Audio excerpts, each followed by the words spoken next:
Hi, my name is Isabella de Vries. I'm from Italy and Holland. However, I was born and raised in Thailand. I am a student at the International School of Bangkok, and I have been for 11 years, and I'm currently in the 10th grade.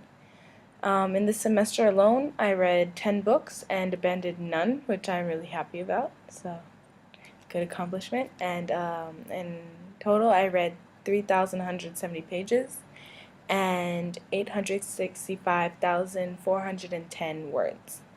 So my reading letter for this semester um, from um,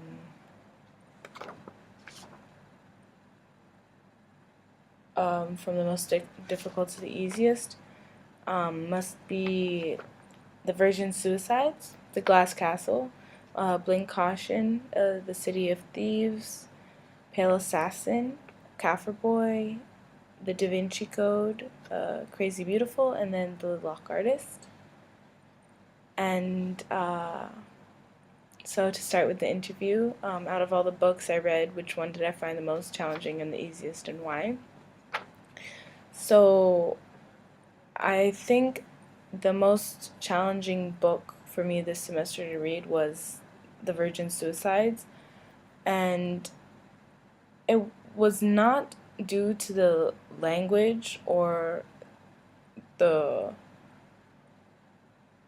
the technical difficulty of it, but rather the context of the book and where the the story took place, and it was a very strange and close to very abstract um, plot, and I mean you're not really sure throughout the book. You're not really sure who is telling the story, and it's very strange. I mean, the town seems very strange. It doesn't seem like a very settling area. I mean, and as the story continues, it just gets weirder and weirder. But eventually, in the end, you figure out who's telling the story, and it becomes more clear as to what is really going on, I guess, in the book. So that's why it was difficult for me, because I mean, when you're lost in a book, it's very, very hard to keep reading.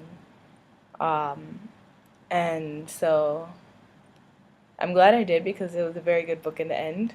So that's why I found that challenging. And then the easiest book for me has to be The Lock Artist, and most probably because it was so engaging and it really hooked me from the beginning up to the end. I mean, I could not stop reading. The pages kept flipping and flipping, and I just enjoyed it 100% all the time. And the the way it was written was like clear cut. There was no uh, complex structure of language or writing.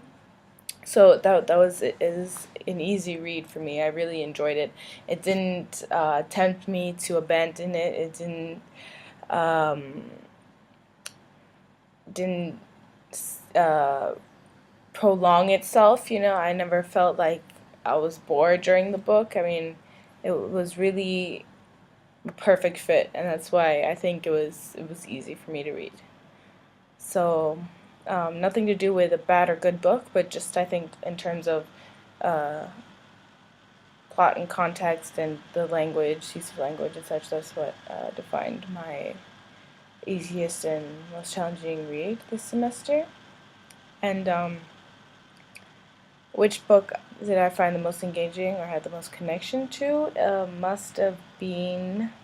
Actually, this one was very tough for me. It was very hard to choose. I mean, like I previously said, The Lock Artist was amazing. I couldn't put it down, but that was also the case for The City of Thieves. But I have to say that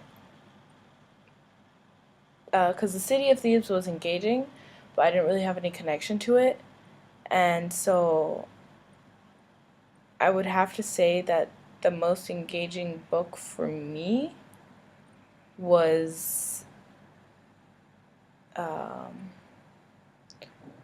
would have to be Sold. I mean, it was short, straight to the point book, but it was so vivid in its graphics, and it was very heavy in terms of the content and what it's about. And that's what I liked about the structure of the book. It was such a serious topic, and the fact that it was written um, in the girl's point of view, the one that was sold to the prostitution house, but the fact that she wrote it in little passages made it so much easier to read, because I know so many books that have to do with human trafficking and such like that, and it's such um, sensitive topics, but they go into so much. I mean, the detail's good, but I mean, there's so much to read, and sometimes it does get a little boring. But this book, the short passages were perfect, and there was graphic imagery, and I mean, there was a little bit of everything. There was a little bit of friendship or close to romance, which was really nice to connect to. I mean, very, very faint romance. I don't know if you can even call it that, but relationships between people and one another, and how what it means to be home. And I mean, the thing that I found so strong in this book was just things that keep you um, close to your home. I mean, this girl was so far away. She lived in such a rural village. She thought she was going to a big city to work. She ends up in a prostitution house. But there's little things that keep her feet grounded to where she truly belongs, you know. And in the end, she does end up escaping. And I really believe it's her, like, she was the only one who ever thought to maybe contact these American authorities to help her out. But she had such drive and devotion to her home, her family, that, you know, she did everything she could. She eventually escaped, and it was very touching, uh, the fact that she endured this crazy journey, and she ended up staying true to her promise and returning home to help her family. So that I think was the most engaging and the most connection I had, because I mean, it's always been a very, very important thing to me, home and family, uh, and taking loving your family and caring for them and always being there for them. So that was very touching. And so the next question is: there a certain theme or motif that you generally prefer than others in books? In general, not having any relation to these books, in general, I've always loved the topic of forensics, scientific um, forensics, and solving puzzles and mysteries, sort of like Sherlock Holmes or the Da Vinci Code, and a book that I read last semester, actually, called Virals. That was such a well written, beautiful book. It had the mystery to it. It had the forensics and the science to it, which was lovely. I mean, I've always loved things like that, like shows like Bones on TV, or Castle, which